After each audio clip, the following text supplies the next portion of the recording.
तो इस लेक्चर में आज एक बार फिर से हम क्लास 12 के मैथ्स का डिटर्मिनेंट का टॉपिक लाए हैं।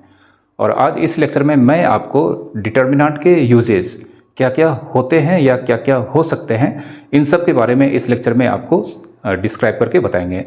बट इससे पहले आप हमारे डिटर्मिनेंट्स के प्रीवियस लेक्चर्स में जो भी कॉन्सेप्ट्स बताए गए हैं उसे आप अच्छे से जान लें। तो स्वागत है आप सभी का हमारे इस चैनल पर। आइए शुरू करते हैं डिटर्मिनेंट्स का एक और नया लेक्चर। शुरू करते हैं। यहाँ पर हम डिटर्मिनेंट के क्या क्या यूजेस होते हैं। Uses of determinants.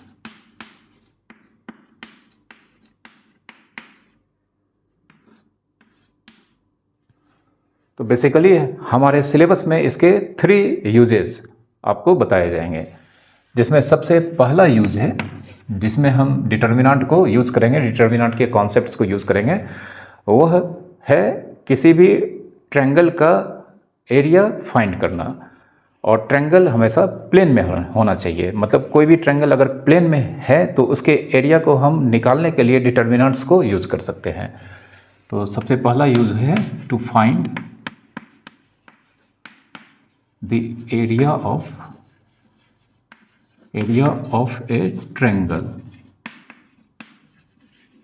लेकिन ट्रायंगल कहाँ पे होना चाहिए? प्लेन में। इन प्लेन मतलब जैसे यह बोर्ड एक प्लेन सरफेस हो गया तो प्लेन में होना चाहिए। मतलब ट्रायंगल के तीनों वर्टिसेस इसी बोर्ड पे लाई करने चाहिए। तो यहाँ पर हम कैसे मालूम करेंगे कि ट्रायंगल जो हमें दिया गया है वह एक प्लेन में लाई कर रहा है? तो कोई भी ट्रायंगल अगर किसी प्लेन में लाई करता है तो उसके तीनों वर्टिसेस के कोऑर्डिनेट्स होते हैं और हर वर्टिसेस के 2-2 कोऑर्डिनेट्स होंगे। ठीक है। जब भी कोई ट्रायंगल एक प्लेन में लाई करता है तो उस कंडीशन में उस ट्रायंगल का वर्टिसेस का हमेशा 2 कोऑर्डिनेट्स दिया रहता है। अगर इस कोऑर्डिनेट्स मतलब इस वर्टिसेस का अगर 3 कोऑर्डिनेट्स आपको दिया रहेगा तो ट्रायंगल स्पेस में लाई करता है। ठीक है। तो यहाँ पर जो ट्रायंगल का एरिया हमें निकालना है और डिटर्मिनेंट्स यूज करना है, तो इस कंडीशन में ट्रायंगल हमेशा प्लेन में होना चाहिए। जैसे यहाँ पर हम देखते हैं, मान लेते हैं यह एक ट्रायंगल है ABC। यह ट्रायंगल है ABC। ए का कोऑर्डिनेट वर्टेक्स ए का कोऑर्डिनेट हम एज्यूम कर लेते हैं x1 y1। ठीक है। वर्टेक्स B का कोऑर्डिनेट एज्यूम कर लेते हैं x2 y2 और वर्टेक्स C का कोऑर्डिनेट एज्यूम कर लेते हैं x3 y3। तो यहाँ पर देख सकते हैं, यहाँ पर इस वर्टिसेस का 2 कोऑर्डिनेट है, x कोऑर्डिनेट y कोऑर्डिनेट। तो यह ट्रायंगल एक्स वाई प्लेन में होगा। और अगर x कोऑर्डिनेट और z कोऑर्डिनेट इस वर्टिसेस का 2 कोऑर्डिनेट अगर दिया रहता है और अगर वह x और z दिया रहेगा तो वह ट्रायंगल एक्स जेड प्लेन में हो जाएगा। या हर वर्टिसेस का y कोऑर्डिनेट और z कोऑर्डिनेट मतलब 2 कोऑर्डिनेट में सिर्फ y और z दिया रहेगा। तो वर्टिसेस अगर y और z कोऑर्डिनेट्स दिया रहेगा हर वर्टिसेस का, तो उस कंडीशन में ट्रायंगल YZ प्लेन में होगा। बट अभी तक हम XY प्लेन में ही अपने आप को कंफर्टेबल देख पाए हैं। तो यहाँ पर हर ट्रायंगल के वर्टिसेस हम यहाँ पर x कोऑर्डिनेट और y कोऑर्डिनेट मतलब हमारा जो ट्रायंगल होगा वह हम एज्यूम करके चलेंगे कि वह ट्रायंगल XY प्लेन में है। ठीक है। तो यह एक ट्रायंगल है जिसका XY कोऑर्डिनेट हर एक वर्टिसेस का दिया गया है। ठीक है। तो इस कंडीशन में आपने स्कूल में पढ़ा होगा या क्लास 11th में पढ़ा होगा कि area of triangle ABC equals to half into modulus of क्या होता है? x1 y2 minus y3। ठीक है। फिर क्या होता है? x2 y3 माइनस y1 और उसके बाद तीसरा टर्म होता है x3 y1 माइनस y2। यह कोऑर्डिनेट ज्योमेट्री के अंडर ट्रायंगल का एरिया निकालने का बेसिक फार्मूला आपने क्लास 11th के मैथ्स में और क्लास 10th या 9th के बुक्स में भी आपको मैथमेटिक्स में कोऑर्डिनेट ज्योमेट्री के अंदर यह बताया गया है। यह ट्रायंगल का बेसिक फार्मूला होता है एरिया निकालने का। ठीक है। अब लेकिन हमें यहाँ पर डिटर्मिनेंट यूज़ करना है और डिटर्मिनेंट यूज़ करके ट्रायंगल का एरिया निकालना होता है। तो यूजिंग डिटर्मिनेंट अगर डिटर्मिनेंट को यूज़ करते हैं तो इस कंडीशन में इस ट्रायंगल का एरिया तो ट्रेंगल ABC का एरिया डिटर्मिनेंट में सिर्फ ट्रेंगल ABC अगर हम लिख देते हैं तब यहाँ पर यह ट्रेंगल ABC के एरिया को रिप्रेजेंट करता है, ठीक है। तो यहाँ पर एरिया ऑफ ट्रेंगल ABC लिख सकते हैं, या नहीं लिखना चाहें तो हम ट्रेंगल ABC सिर्फ लिख देंगे, तभी यह ट्रेंगल ABC के एरिया को ही रिप्रेजेंट करता है। और यह होता क्या है, इस कंडीशन में डिटर्मिनेंट को अगर हम यूज़ करेंगे तो इसका फार्मूला होगा half into mod of, mod of मतलब मॉडुलस ऑफ एक डिटर्मिनेंट जिसमें फर्स्ट रो में इस तीनों वर्टिसेस के एक्स कोऑर्डिनेट लिए जाते हैं। फर्स्ट रो में इस तीनों ट्रायंगल के तीनों वर्टिसेस के मतलब इस ट्रायंगल के तीनों वर्टिसेस के एक्स कोऑर्डिनेट को रखेंगे, तो x1 x2 x3। उसके बाद सेकेंड रो में करस्पॉन्डिंग y कोऑर्डिनेट्स लिखे जाते हैं, तो मतलब x1 के साथ जो y कोऑर्डिनेट है उसे x1 के नीचे लिखेंगे, फिर x2 के साथ y2 और x3 के साथ y3। उसके बाद 1 1 1, तीसरा रो फिक्स है हमारा 1 1 1 होगा, ठीक है। तो इस फॉर्मूला से हम यहाँ पर ट्रायंगल ABC का एरिया फाइंड करेंगे, जबकि ट्रायंगल यहाँ पर प्लेन में दिया गया है, ठीक है। और हम इसे यहाँ पर दिखा सकते हैं कि अगर हम इसे एक्सपेंड करेंगे तो हमारा यही फार्मूला आ जाएगा। हम आपको इस दिखा देते हैं यहाँ पर इसको एक्सपेंड करके। तो आगे यहाँ पर इसको एक्सपेंड करके बताने जा रहे हैं ट्रायंगल ABC, ये इसका प्रूफ हुआ, ठीक है। प्रूफ सिर्फ समझने के लिए है, यह जनरली एग्जाम में नहीं पूछा जाता है, बट इसका आपको फॉर्मूला याद रखना है जब भी हम ट्रायंगल का एरिया निकालेंगे उसके वैल्यू को फाइंड करने के लिए। तो triangle ABC half into mod of अब यहाँ पर हम इसे फर्स्ट रो के अलोंग एक्सपेंड करते हैं। तो पहला एलिमेंट यहाँ पर फर्स्ट रो का कौन है, x1। First row first column यहाँ पर डिलीट हो जाएगा और y2 1 और y3 1 यह बचेगा। और जानते हैं उसके बाद यहाँ पर क्रॉस मल्टीप्लिकेशन होगा, तो y2 into 1 y2 minus 1 into y3 उसके बाद माइनस सेकेंड टर्म क्या है x2, यह रो और यह कॉलम चला जाएगा, फिर y1 1 और y3 1, तो y1 इंटू 1 कितना हो जाएगा y1 माइनस 1 इंटू y3 कितना y3 प्लस x3, ठीक है। x3 यह रो और यह कॉलम खत्म हो जाएगा, तो यहाँ पर यह चारों बचेगा, तो y1 इंटू 1 कितना हो जाएगा y1 माइनस 1 इंटू y2, ठीक है। अब हम क्या करेंगे, इससे माइनस कॉमन ले लेंगे, मतलब इससे माइनस कॉमन लेंगे ताकि यह टर्म प्लस हो जाए। तो अब हमारे पास यहाँ पर रिजल्ट होगा half into mod of x1 y2 minus y3। अगर हम माइनस कॉमन लेते हैं तो यह तो प्लस हो जाएगा, बट इनसाइड इन दोनों टर्म का साइन चेंज हो जाएगा। तो यहाँ पर हम x2 प्लस लिखने जा रहे हैं और इन दोनों टर्म का साइन चेंज करेंगे, तो y3 माइनस था प्लस हो जाएगा और y1 माइनस हो जाएगा, ठीक है। और plus x3 y1 minus y2। अब आप कंपेयर कर देखें, यहाँ पर area of triangle ABC half into modulus, area of triangle ABC half into mod of, bracket के इनसाइड पहला term x1 y2 minus y3, x1 y2 minus y3, sorry यहाँ पर plus x2 y3 minus y1 plus x2 y3 minus y1। अब तीसरा term x3 मतलब plus x3 into y1 minus y2 plus x3 into y1 minus y2, ठीक है। तो हम देख सकते हैं इस डिटर्मिनेंट को एक्सपेंड करने पे और आगे हाफ इंटू मॉड, जो डिटर्मिनेंट का वैल्यू एक्सपेंड करेंगे उसका मॉडुलस निकालना जरूरी है, क्योंकि डिटर्मिनेंट का वैल्यू निगेटिव भी आ सकता है। और डिटर्मिनेंट का वैल्यू अगर निगेटिव आ सकता है तो अगर हम उसमें मॉड नहीं लगाएंगे तो हमारा आंसर जो ट्रायंगल का एरिया निकालने जा रहे हैं वह निगेटिव आ जाएगा। बट हम जानते हैं किसी भी ट्रायंगल या किसी भी चीज़ का एरिया नेगेटिव नहीं होता है, तो इसलिए इस डिटर्मिनेंट के वैल्यू को जब भी हम निकालेंगे हम उसमें मॉड लगाएंगे और उसके मॉडुलस के वैल्यू को हम हाफ से मल्टीप्लाई करेंगे, ताकि किसी भी चीज़ का मॉडुलस हमेशा पॉजिटिव होता है। तो यहाँ पर हाफ और डिटर्मिनेंट का मॉडुलस का वैल्यू जो कि पॉजिटिव होगा उससे मल्टीप्लाई करने पे ट्रायंगल का एरिया पॉजिटिव आएगा, ठीक है।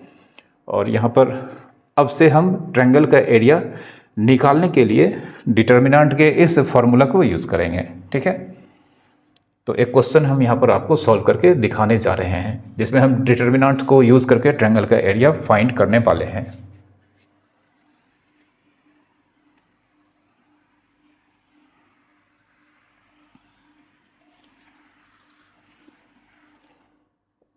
बुक्स में जो क्वेश्चन रहता है या एग्जामिनेशन में जो क्वेश्चन रहता है वह कुछ इस तरह से दिया जाता है। सबसे पहले कंडीशन यहाँ पर देगा कि using determinant find the area of अब ट्रायंगल कुछ नाम दिया रहेगा ABC PQR या कुछ भी हो सकता है, ट्रायंगल PQR। अब यहाँ पर P का कोऑर्डिनेट दिया रहेगा, जैसे मान लेते हैं 3,5, Q का कोऑर्डिनेट 5,-1 और R का कोऑर्डिनेट 3,-4। ठीक है, तो यहाँ पर इस ट्रायंगल का एरिया निकालना है हमें, जिसका नाम PQR है। और यहाँ पर इस ट्रायंगल के तीनों वर्टिसेस के कोऑर्डिनेट्स दिए गए हैं। तो हम देख सकते हैं यहाँ पर इस वर्टिसेस के 2 कोऑर्डिनेट्स दिए गए हैं, और जिससे यह मालूम होता है कि ट्रायंगल हमारा XY प्लेन में है। ठीक है, तो एक हम रफ फिगर बना लेते हैं, और फिगर नहीं भी बनाएंगे तो आपका काम आसानी से हो जाएगा, बट हम यहाँ पर समझाने के लिए आपको फिगर बनाकर समझाने जा रहे हैं। और फिगर अगर आप बना के ही क्वेश्चन को सॉल्व करते हैं तो इससे और बेटर आपका आंसर देखने में लगेगा। तो P यहाँ पर दिया गया है 3,5, Q दिया गया है 5,-1 और R की वैल्यू दी गई है 3,-4। तो इसे हम x1 y1 एज्यूम कर लेते हैं। ठीक है, ये हमारा किसका वैल्यू हो गया, x1 y1, ये हमारा x2 y2 और ये हम x3 y3। ठीक है, इसे हम लेवल कर दिए हैं, और इसे आप इसके लिए इंडिपेंडेंट है कि आप किसे x1 y1 और किसे x2 y2 एज्यूम करने जा रहे हैं। आप किसी को भी x1 y1, x2 y2 और x3 y3 एज्यूम कर सकते हैं। इससे आंसर पे किसी भी तरह का कोई भी इफेक्ट नहीं पड़ने वाला है। ठीक है, अब ट्रायंगल PQR मतलब एरिया ऑफ ट्रायंगल PQR, तो सबसे पहले हाफ इंटू मॉड ऑफ और एक डिटर्मिनेंट, जिसमें फर्स्ट रो में हम जानते हैं x कोऑर्डिनेट्स लिखे जाते हैं। तो यहाँ से हम स्टार्ट करते हैं, 3 है, उसके बाद 5 है और 3 है, तो 3 5 3। उसके बाद इस x कोऑर्डिनेट्स के नीचे दूसरा रो में कॉरस्पॉन्डिंग y कोऑर्डिनेट्स लिखा जाता है। तो 3 के साथ y कोऑर्डिनेट कौन सा है, 5 है, 5 के साथ हमारा -1 है, और फिर 3 के साथ -4 है, और तीसरा रो फिक्स रहता है किसके लिए, 1 1 1। ठीक है, तो अब हमें यहाँ पर इस डिटर्मिनेंट को एक्सपेंड करना है, बट उसमें हमें मॉड लगाना होगा। ठीक है, तो यहाँ पर हाफ इंटू मॉड। ठीक है, मॉड के लिए हम ये साइन यूज़ करेंगे, और इसे हम एक्सपेंड करने जा रहे हैं थर्ड रो के अलोंग। थर्ड रो के अलोंग ऐसे हम जानते हैं डिटर्मिनेंट जो कि ऑर्डर 3 का होता है, इसमें अगर हम किसी भी रो या कॉलम के अलोंग एक्सपेंड करते हैं तो आंसर पे किसी भी तरह का इफेक्ट नहीं पड़ता है। तो लेकिन हम यहाँ पर अपने कैलकुलेशन को ईजियर बनाने के लिए हम इसे एक्सपेंड करेंगे थर्ड रो के अलोंग, क्योंकि थर्ड रो में यहाँ पर तीनों नंबर 1 है, और 1 से किसी भी नंबर का मल्टीप्लिकेशन ईजी होता है। इसलिए इस कैलकुलेशन को ईजी दिखने के लिए, ईजी होने के लिए हम यहाँ पर इसे एक्सपेंड करेंगे थर्ड रो के अलोंग। ठीक है, तो थर्ड रो का पहला नंबर 1, और इसका साइन प्लस होगा क्योंकि यह थर्ड रो और फर्स्ट कॉलम में है, मतलब थर्ड रो 3 और फर्स्ट कॉलम 1। 3 और 1 को ऐड करने पे 4 आता है, इवन है, इसलिए इसका साइन प्लस होगा। तो यह रो और यह कॉलम यहाँ पर चला जाएगा, तो यह चारों यहाँ पर दिखेगा। तो 5 इंटू -4 -20 -1 इंटू 3 -3। ठीक है, उसके बाद यह 1 जिसका साइन माइनस होगा, यह रो और यह कॉलम चला गया, तो यहाँ पर 3 इंटू -4 -12 -5 इंटू 3 कितना होगा, 15।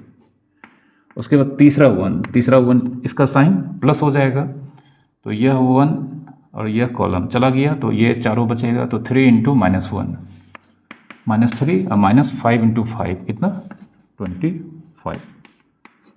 ठीक है, तो हाफ इंटू -20 और +3 मिलकर कितना हो जाएगा, -17। चूँकि -17 को फिर यहाँ पर 1 से मल्टीप्लाई होना है तो -17 ही होगा। -12 -15 मतलब -27 और इंटू -1 +27। ठीक है, और यहाँ पर -25 -3 -28 इंटू +1 मतलब -28 ही होगा। ठीक है, अब हाफ इंटू, हम देख सकते हैं यहाँ पर यह दोनों मिलकर कितना हो जाएगा, यह दोनों मिलकर -10 होगा, और फिर -10 और -28 मिलकर कितना हो जाएगा, -38, प्लस 27 में अगर हम 17 को सब्ट्रैक्ट करते हैं तो 10 होगा, ठीक है, हाँ सॉरी 27 में अगर हम 17 को सब्ट्रैक्ट करते हैं +10 होगा, और फिर +10 और -28 मिलकर -18 होगा। अब हम देख सकते हैं अगर हमने यहाँ पर मॉड नहीं लगाया होता तो हाफ इंटू डिटर्मिनेंट का वैल्यू -18 से मल्टीप्लाई होता और हमारा एरिया यहाँ पर नेगेटिव आता, जो कि यहाँ पर ट्रू नहीं होता, चूँकि एरिया नेगेटिव नहीं हो सकता है। अब यहाँ पर जानते हैं -18 का मॉड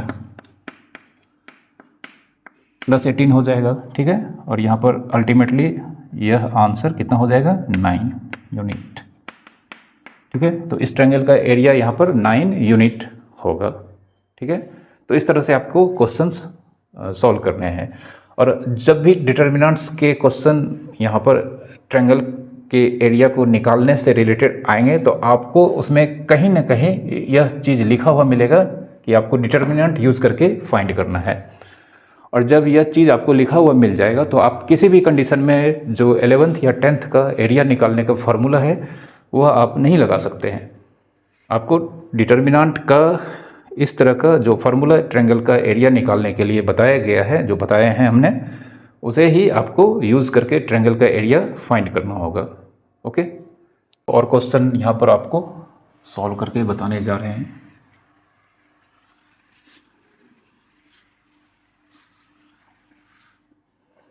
ट्रायंगल का एरिया फाइंड करने से रिलेटेड डिटर्मिनेंट के कई तरह के क्वेश्चंस एग्जामिनेशन में पूछे जाते हैं और आपके बुक्स में भी मिलेंगे। तो वो सारे टाइप्स के क्वेश्चंस ही हम आपको यहाँ पर एक एक करके बताएंगे। तो हमारा दूसरा क्वेश्चन है यूजिंग डिटर्मिनेंट फाइंड द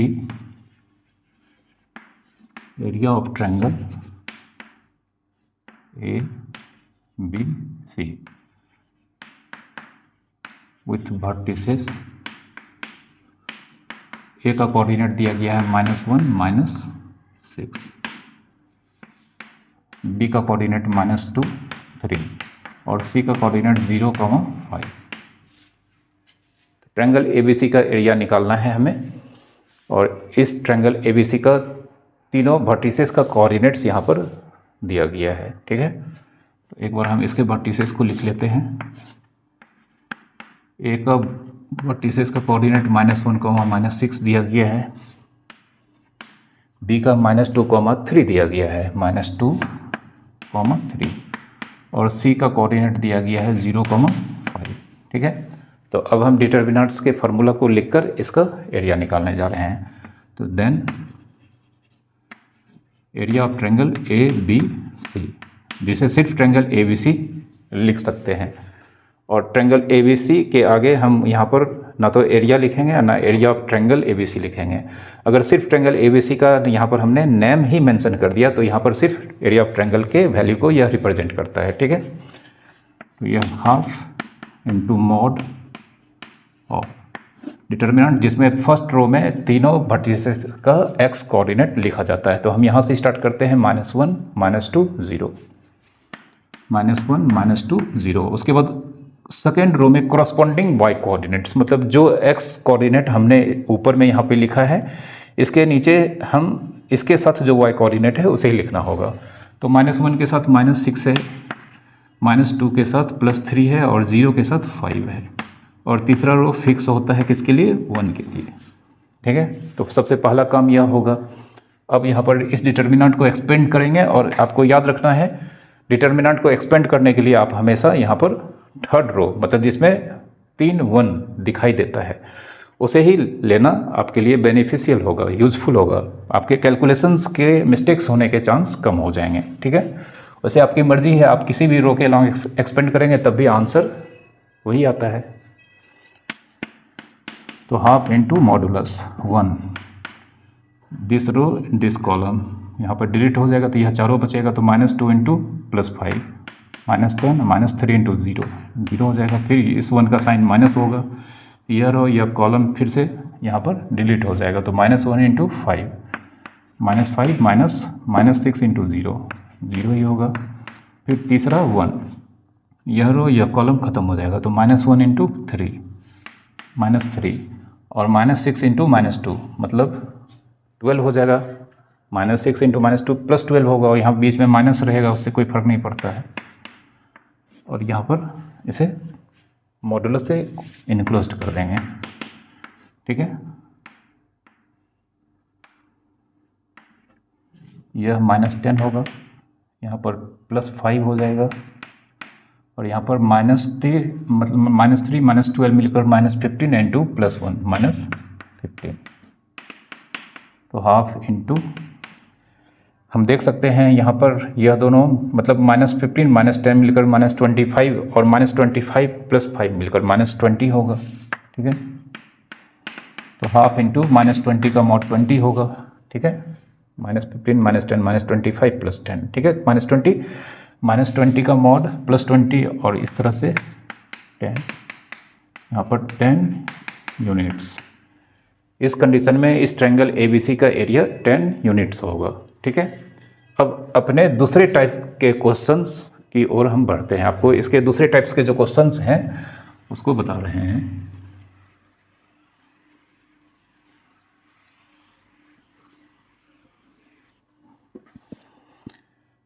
दूसरा क्वेश्चन है if area of triangle PQR is 6 units, then evaluate K if P 3 - 1 Q 2 - 3 - K and R -4, 1 are its vertices। इस तरह के क्वेश्चंस भी पूछे जाते हैं। और यूजिंग डिटर्मिनेंट, यहाँ पर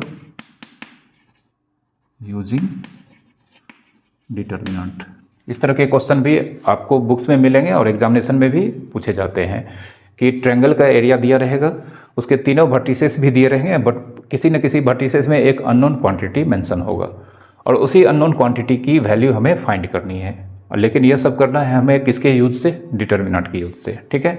तो इस बार तो ट्रायंगल का एरिया ही दिया गया है, तो इस बार हम फिगर को भी नहीं बनाएंगे, तो हम यहाँ पर सीधा लिखेंगे ट्रायंगल PQR जिसका एरिया कितना दिया गया है? 6 यूनिट्स, ठीक है।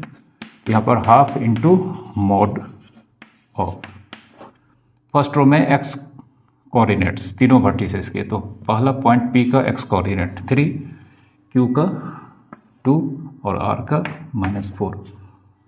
फिर इसके नीचे करस्पॉन्डिंग y कोऑर्डिनेट्स, तो यहाँ पर -1 है, यहाँ पर 3 - K और यहाँ पर 1, और तीसरा रो में फिक्स है 1 1 1, ठीक है। और यह कितना दिया गया है? 6।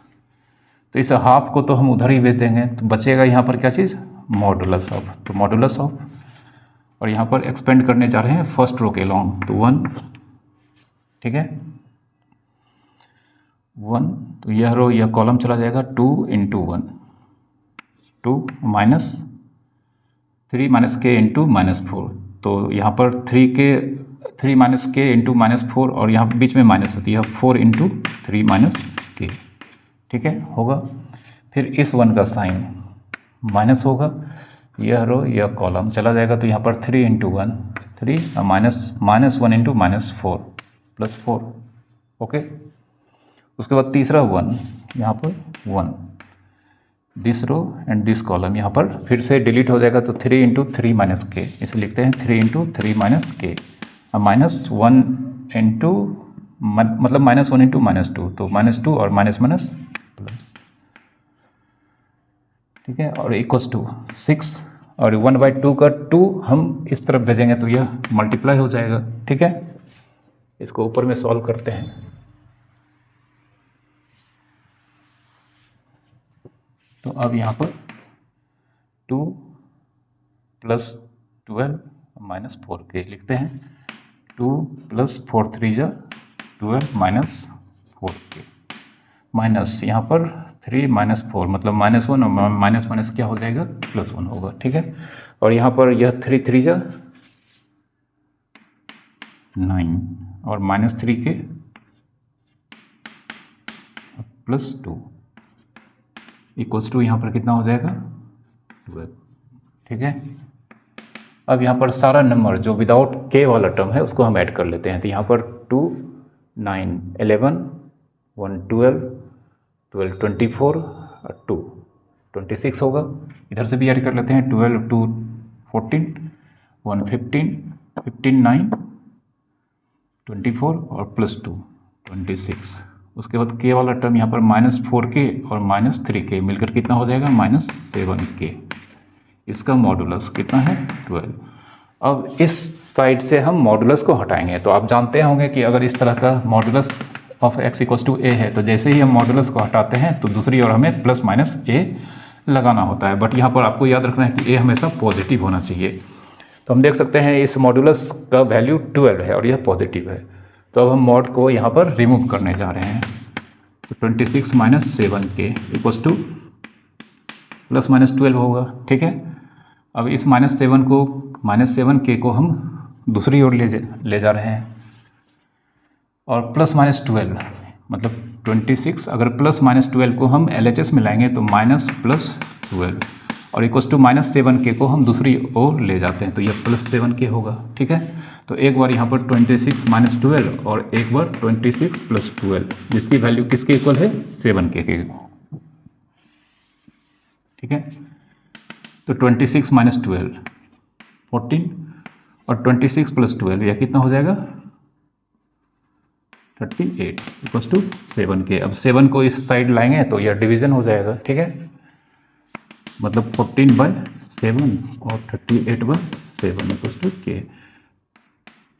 तो इस तरह से k का हमें इस केस में जितना भी क्वेश्चन होगा उस कंडीशन में यह k या p या जो भी अननोन हो उसके हमेशा 2 वैल्यूज़ आपको मिलेंगे। तो k का एक वैल्यू है 2 और दूसरा वैल्यू है 38/7, ठीक है। तो यहाँ पर k के 2 वैल्यूज़ हमारे सामने हैं। तो इस तरह के क्वेश्चंस भी आपको आपके बुक्स में ज़रूर होंगे और इस तरह के क्वेश्चंस को आपको बनाना होगा। इसको बनाने से फिर आप एग्जामिनेशन में इस तरह के क्वेश्चंस को आसानी से सॉल्व कर सकते हैं, ओके। अब मैं डिटर्मिनेंट्स के दूसरा यूज़ आपको बताने जा रहा हूँ और दूसरा यूज़ होता है डिटर्मिनेंट का कि 3 पॉइंट अगर प्लेन में दिया गया है तो ये तीनों पॉइंट कॉलिनियर है या नहीं है, इसे मालूम करने के लिए डिटर्मिनेंट का यूज़ किया जाता है। मतलब 3 पॉइंट का कॉलिनियरिटी, 3 पॉइंट कॉलिनियर है या नहीं है, इसे हम डिटर्मिनेंट को यूज़ करके मालूम कर सकते हैं। तो दूसरा यूज़ हम आपको यहाँ पर बताने जा रहे हैं, क्या इसके कंडीशंस हैं।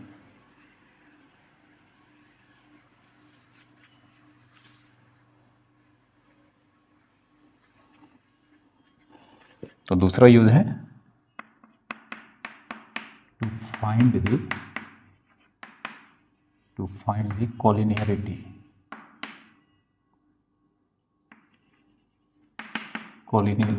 ऑफ 3 पॉइंट्स, लेकिन ये पॉइंट किस में होना चाहिए, इन प्लेन में होना चाहिए, ठीक है। 3 पॉइंट का कॉलिनियरिटी हमें फाइंड करना होता है, मालूम करना होता है जब ये तीनों पॉइंट्स कहाँ पे लाई करेंगे, एक प्लेन में लाई करेंगे, ठीक है।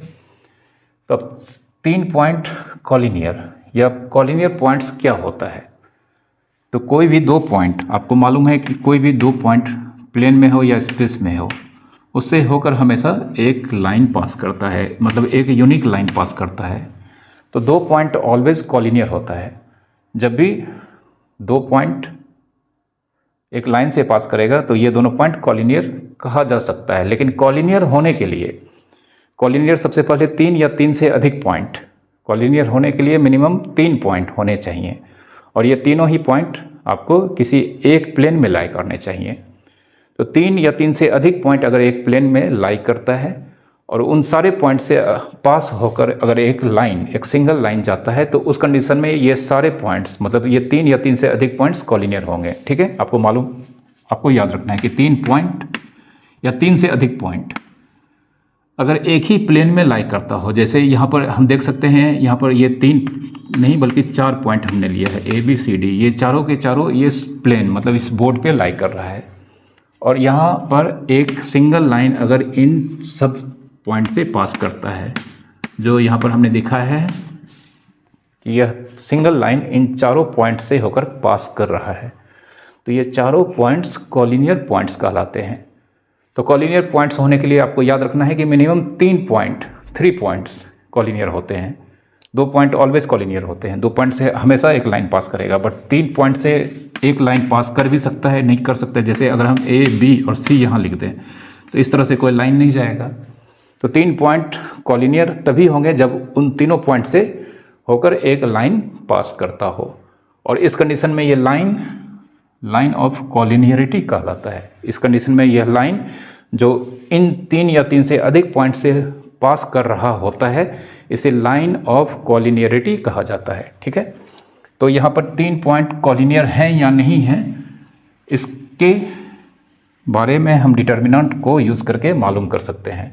तो यहाँ पर हम दिखाने जा रहे हैं, यहाँ पर एक लाइन है, इस पर 3 पॉइंट है ABC, और इसके कोऑर्डिनेट्स मान लेते हैं। A का x1 y1 है, B का x2 y2 है, और C का x3 y3 है। ठीक है, इन तीनों पॉइंट्स के कोऑर्डिनेट्स यहाँ पर दिए गए हैं, और ये तीनों पॉइंट्स कॉलिनियर हैं। ठीक है, और यहाँ पर लिख देते हैं R3 कॉलिनियर पॉइंट्स। तो अब यहाँ पर ये तीनों पॉइंट कॉलिनियर है, तो हम देख सकते हैं यहाँ पर किसी भी तरह का ट्रायंगल नहीं बन रहा है। तो ट्रायंगल अगर बन रहा होता है तो यहाँ पर तीनों पॉइंट में मतलब तीनों पॉइंट नॉन कॉलिनियर होता है, लेकिन तीनों पॉइंट कॉलिनियर है, जिससे यहाँ पर ट्रायंगल एग्जिस्ट नहीं कर रहा है। और ट्रायंगल अगर एग्जिस्ट नहीं कर रहा है तो इस कंडीशन में अगर हम ट्रायंगल का एरिया निकालते हैं तो ट्रायंगल एग्जिस्ट नहीं होने के कारण उस ट्रायंगल का एरिया का वैल्यू 0 आएगा। ठीक है, तो 0 आएगा, तो यहाँ पर सिंस यहाँ पर ट्रायंगल ABC इसका एरिया 0 होगा। क्यों? क्योंकि ABC और कैसा है, कॉलिनियर। पॉइंट ABC और कॉलिनियर है, तो इस कंडीशन में इस तीनों पॉइंट से बनने वाला ट्रायंगल का एरिया 0 होगा, चूंकि ट्रायंगल एग्जिस्ट नहीं करेगा। तो यहाँ पर हम ट्रायंगल का एरिया का फॉर्मूला लगाते हैं। देखो half into mod of x1 x2 x3 y1 y2 y3 1 1 1 कितना होगा, 0। अब जानते हैं यहाँ पर हाफ तो 0 हो नहीं सकता है, तो यहाँ पर मॉडुलस ऑफ डिसडिटर्मिनेंट 0 होना चाहिए।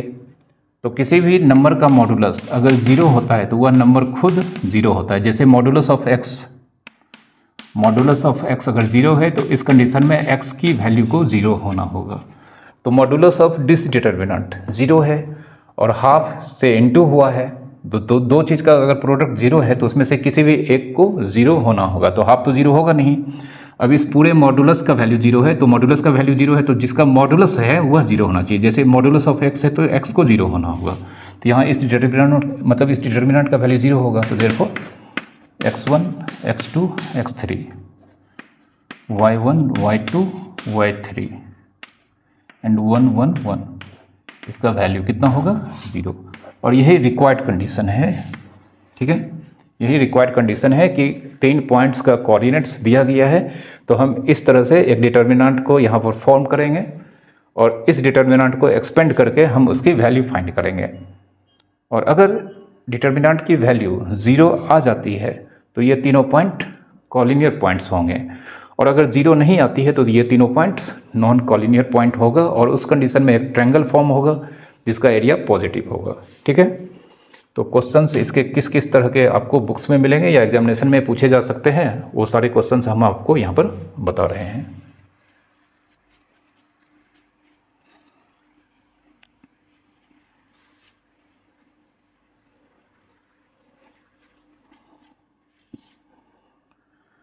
क्वेश्चन है using determinant check whether the points A 3, 5 B 4, 1 से 2, 0 और कॉलिनियर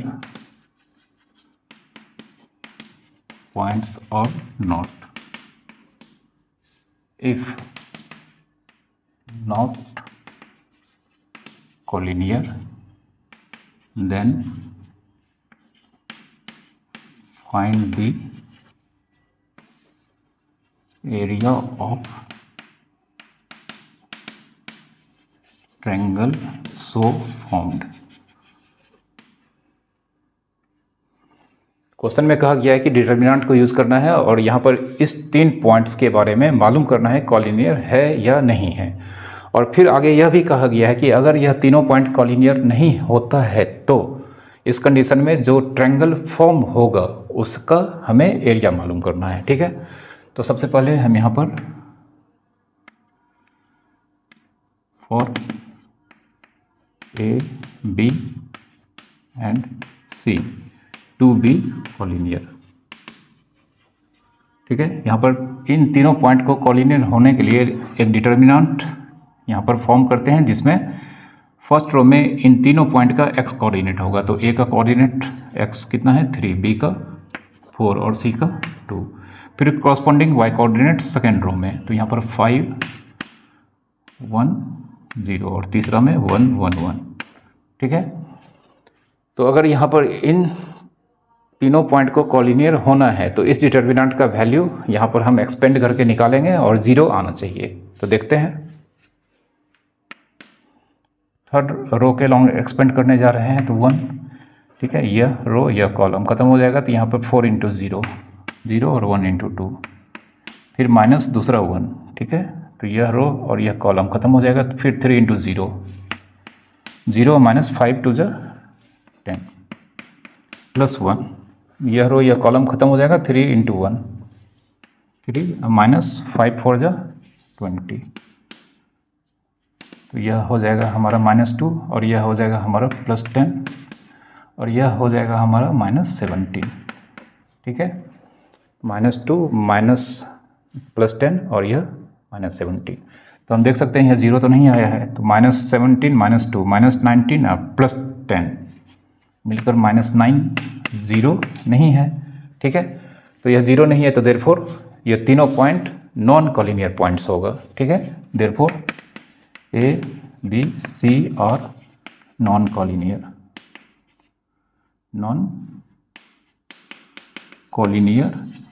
पॉइंट्स, ये तीनों ही पॉइंट्स यहाँ पर नॉन कॉलिनियर पॉइंट्स पाए गए। अब तीनों पॉइंट्स कॉलिनियर नहीं है तो इस कंडीशन में एक ट्रायंगल बनेगा जिस ट्रायंगल का नाम ट्रायंगल एबीसी होगा और उसका एरिया हम यहाँ पर निकाल सकते हैं। ठीक है, तो now triangle ABC half into mod of किसका, एक डिटर्मिनेंट जिसमें तीनों वर्टिसेस का एक्स कोऑर्डिनेट फर्स्ट रो में लिखा जाएगा। तो 3 × 4 × 2, फिर उसके बाद 5 1 0 1 1 1। हम देख सकते हैं इस डिटर्मिनेंट का वैल्यू हमने अभी निकाला है, तो इसे फिर से एक्सपेंड करके निकालने की यहाँ पर ज़रूरत नहीं है। तो इस डिटर्मिनेंट की वैल्यू हमने एक्सपेंड करके कितना निकाला था, -9। तो सिर्फ हमें यहाँ पर -9 का मॉड, चूँकि इस डिटर्मिनेंट का मॉडुलस होता है। ठीक है, तो हाफ इंटू -9 का मॉड 9 हो जाएगा, तो अल्टीमेटली आंसर हो जाएगा 9/2 यूनिट्स। ठीक है, तो इस कंडीशन में ये तीनों पॉइंट कॉलिनियर नहीं है और इस कंडीशन में जब कॉलिनियर नहीं है तो इस कंडीशन में जो ट्रायंगल फॉर्म हो रहा है उसका एरिया 9/2 यूनिट्स होगा। ओके, इसके कई और तरह के क्वेश्चंस आपको मिलेंगे, जिसमें से एक इस तरह का क्वेश्चंस आपको मिलेगा कि डिटर्मिनेंट का यूज़ करना है और एक अननोन वैल्यू होगा जो इसके किसी न किसी कोऑर्डिनेट्स में आपको मेंशन होगा, उसका वैल्यू निकालना है। तो यहाँ पर दिया गया है using determinant find the value of P if the points जिसका कोऑर्डिनेट ये है और ये है और ये है, ये तीनों पॉइंट्स कॉलिनियर है। तो यहाँ पर यह तीनों पॉइंट ऑलरेडी कॉलिनियर दिया गया है, तो जो डिटर्मिनेंट फॉर्म होगा उसकी वैल्यू 0 होनी चाहिए, क्योंकि यहाँ पर ऑलरेडी यह डिक्लेयर किया गया है क्वेश्चन में कि तीनों ही पॉइंट कॉलिनियर हैं। तो सिंस यहाँ पर हम मान के चलेंगे जो हमारे पास डिटर्मिनेंट होगा 3 - 5 1, फिर 2 + p 4 - 3 1 1 1 और इस डिटर्मिनेंट का वैल्यू कितना होगा, 0 होगा। ठीक है, तो यहाँ पर हम फर्स्ट कॉलम के अलोंग एक्सपेंड करने जा रहे हैं इस बार, चूँकि हमें पी की वैल्यू फाइंड करनी है। तो इस बार हम उस रो या कॉलम के अलोंग एक्सपेंड करना चाहेंगे जिसमें हमें जो अननोन वेरिएबल है वह दिखाई देता हो। तो या तो हम यहाँ पर फर्स्ट कॉलम या सेकेंड रो के अलोंग एक्सपेंड कर सकते हैं। तो यहाँ पर फर्स्ट कॉलम के अलोंग एक्सपेंड करेंगे तो हमें यहाँ पर 3 फर्स्ट कॉलम फर्स्ट रो चला जाएगा, तो यहाँ पर यह चारों मिलेगा। तो 4 1 जा 4 और माइनस -3 -+3। फिर उसके बाद यह टर्म आएगा जिसका साइन यहाँ पर माइनस होगा। ठीक है, तो यह रो और यह कॉलम चला जाएगा। तो -5 × 1 -5 और 1 × 1। उसके बाद 1 लिखेंगे और यह रो यह कॉलम चला जाएगा। तो -5 × -3 15 -4 और इक्वल्स टू 0 होगा। तो 4 3 7 3 जा 21 होगा। ठीक है, -5 -1 -6 और माइनस यहाँ आगे है तो +6 हो जाएगा। तो 6 × 2 + 3 और 15 - 4 11 × 1 + 11 0 होगा। 21 6 2 जा 12 + 6p + 11 0 होगा। अब यहाँ पर यह तीनों मिलकर 1 2 3 1 4 1 1 2 2 4 + 6p 0। तो हम कह सकते हैं 6p - 44। तो देयरफॉर p की वैल्यू -44/6 तो -22/3। ठीक है, तो p की वैल्यू -22/3 होनी चाहिए ताकि यह तीनों पॉइंट कॉलिनियर यहाँ पर होगा। ठीक है, एक तीसरा क्वेश्चन लेते हैं।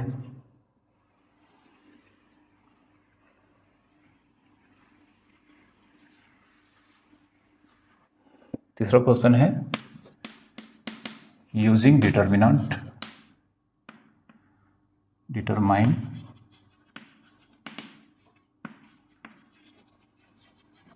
whether the points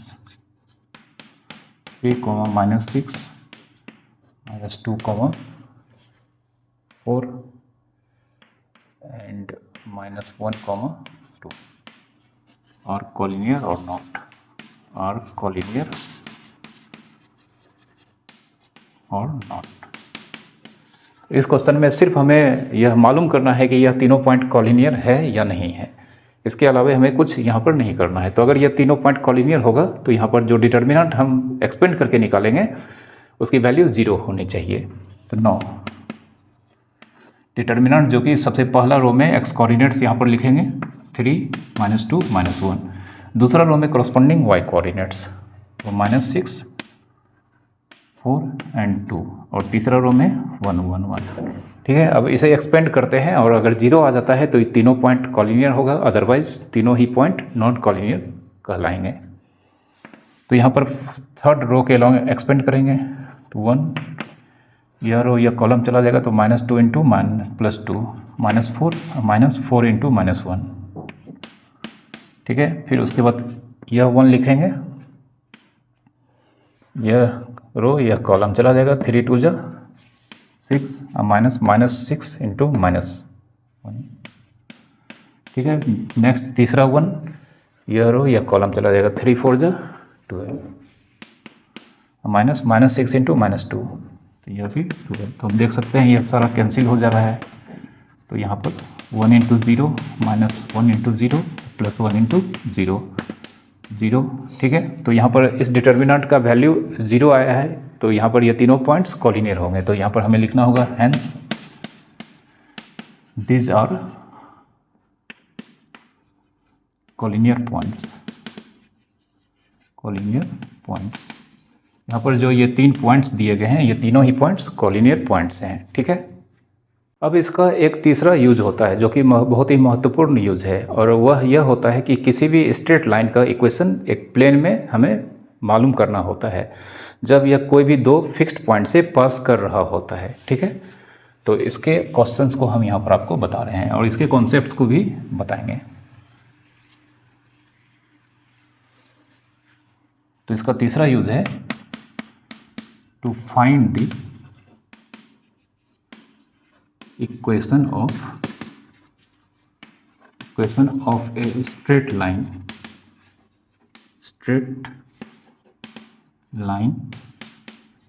passes through two fixed points in a plane।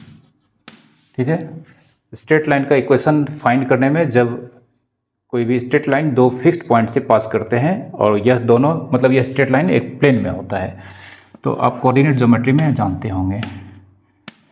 जैसे यह एक स्ट्रेट लाइन है और यह दो फिक्स्ड पॉइंट x1 y1 और x2 y2, यह दो fixed point x1 y1 x2 y2 से पास कर रहा है। तो हम जानते हैं इस दो फिक्स्ड पॉइंट के अलावे इस स्ट्रेट लाइन पे इन्फिनाइट नंबर ऑफ पॉइंट्स होता है, जिसमें से एक पॉइंट आर्बिट्रेरी पॉइंट लिया जाता है xy, जिसे आर्बिट्रेरी या वेरिएबल पॉइंट कहा जाता है। ठीक है, जिसका कोऑर्डिनेट ऑलवेज x, y लिया जाता है, इसे आर्बिट्रेरी पॉइंट कहा जाता है, आर्बिट्रेरी पॉइंट। ठीक है, तो इस कंडीशन में इस लाइन का इक्वेशन आपको मालूम होगा क्या होता है, y minus y1 minus y2 by x1 minus x2 into x minus x1।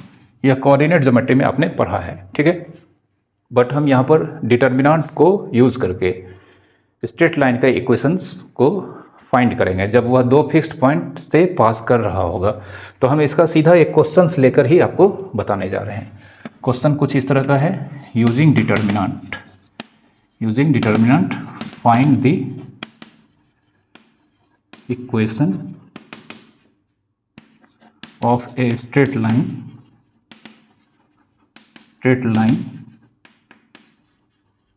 passes through 4,3 and 5,1। ठीक है, यहाँ पर स्पष्ट कहा गया कि आपको डिटर्मिनेंट यूज़ करना है, तब जाके ये स्ट्रेट लाइन का इक्वेशन निकालना है जो 4,3 और 5,1 से पास कर रहा है। ठीक है, तो हम इस तरह का कोई भी फार्मूला यहाँ पर यूज़ नहीं करने वाले हैं। ठीक है, तो सबसे पहले सिर्फ आपको एक डायग्राम बना लेना है जिससे यह दो लाइन मतलब यह दो पॉइंट से होकर जो लाइन पास कर रहा है उसका एक रफ डायग्राम हम यहाँ पर फॉर्म करेंगे। तो यहाँ पर हम मान लेते हैं यह पॉइंट है, एक पॉइंट है 4,3, दूसरा पॉइंट है 5,1। इन दोनों पॉइंट से होकर यह एक सिंगल लाइन पास कर रहा है। अब इस लाइन पर एक आर्बिट्रेरी पॉइंट हमें मेंशन कर देना है xy। यह कैसा पॉइंट है, आर्बिट्रेरी पॉइंट। ठीक है, जिसका कोऑर्डिनेट आपको हमेशा x, y लेना है जो वेरिएबल है। यह पॉइंट कहीं भी हो सकता है, यहाँ हो सकता है, यहाँ हो सकता है, बट लाइन पर ही होगा, इसलिए हमने इसका कोई फिक्स्ड कोऑर्डिनेट नहीं लिया है। x और y दोनों ही वेरिएबल्स हैं, मतलब यह चेंज करते रहेंगे। अब हम इस कॉन्सेप्ट को यूज़ करेंगे कि यहाँ पर ये तीनों पॉइंट, अगर हम इसका नाम a दे दें, इसका नाम b, तो a, b एंड p तीनों कॉलिनियर है, क्योंकि यह तीनों एक ही लाइन पे लाई कर रहा है। तो सिंस a, b, p और कॉलिनियर, तो यहाँ पर तीन पॉइंट जिसमें से दो पॉइंट यह दोनों कोऑर्डिनेट्स उसके वैल्यू को रिप्रेजेंट कर रहे हैं, और तीसरा पॉइंट हमेशा आपको एक आर्बिट्रेरी पॉइंट लेना है जिसका कोऑर्डिनेट xy रखना है। और ये तीनों पॉइंट एक लाइन पे होने के कारण यहाँ पर ये तीनों पॉइंट कॉलिनियर कहलाएंगे। तो इस कंडीशन में यह डिटर्मिनेंट जो बनेगा, जिसमें फर्स्ट रो में x coordinate 4, 5x, second row में y कोऑर्डिनेट 3, 1, y, और तीसरा रो में 1, 1, 1 रखेंगे, और यह डिटर्मिनेंट का वैल्यू कितना होगा, 0 होगा। ठीक है, तो अब हमें सिर्फ इसे एक्सपेंड करना है।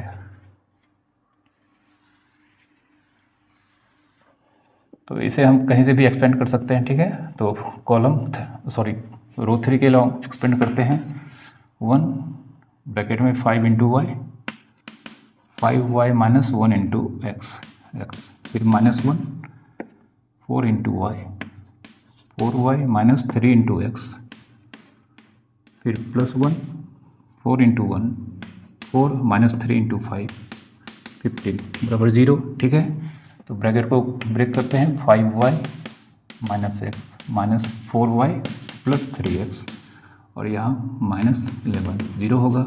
ठीक है, अब यहाँ पर -x प्लस 3x मिलकर कितना हो जाएगा 2x, माइनस एक्स और प्लस 3x मिलकर 2x होगा। फिर 5y माइनस वाई मिलकर कितना हो जाएगा प्लस y और माइनस 11 प्लस टू 0। और यही हमारा स्ट्रेट लाइन का यहाँ पर इक्वेशन होगा।